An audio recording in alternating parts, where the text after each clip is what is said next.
அடியே ஓனர் எப்படி உன்னை கல்யாணம் பண்ணா? அதுவா, பொண்ணு பார்க்க வந்தப்ப நீ ஏன் ஒல்லியா இருக்கன்னு கேட்டாரு. நான் அழக மெயின்டைன் பண்றேன்னு சொன்னேன். எப்படின்னு கேட்டாரு. ஒரு நாளைக்கு 2 சப்பாத்தி 1 டம்ளர் தண்ணி மட்டும் தான் குடிப்பேன்னு சொன்னேன். வாழ்க்கை ஃபுல்லா இந்த அழக மெயின்டைன் பண்ணுவியான்னு கேட்டாரு. ஆமான்னு சொன்னேன். உடனே கல்யாணத்துக்கு ஓகே சொல்லிட்டாரு. சூப்பர் டி. சரி சரி, ஓனர் வர, ஓடி போய் ஒளிஞ்சிக்க.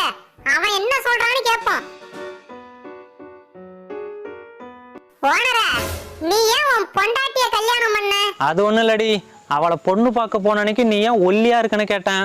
உணவு கட்டுப்பாட்டுல இருக்கேன், ஒரு நாளைக்கு 2 சப்பாத்தி 1 டம்ளர் தண்ணி தான் குடிப்பேன்னு சொன்னான். வாழ்க்கை ஃபுல்லா இப்படியே இருப்பியான்னு கேட்டேன். ஆமான்னு சொன்னான். அப்புறம் யோசிச்சு பார்த்தேன், எப்படி பார்த்தாலும் சாப்பாட்டு செலவை மிச்சப்படுத்தி விடுவான்னு ஓகே சொல்லிவிட்டேன். இப்பதான்டா நிம்மதியா இருக்கு. நான் கூட அழகுல மயங்கிட்டியோன்னு தப்பா நினைச்சிட்டேன்.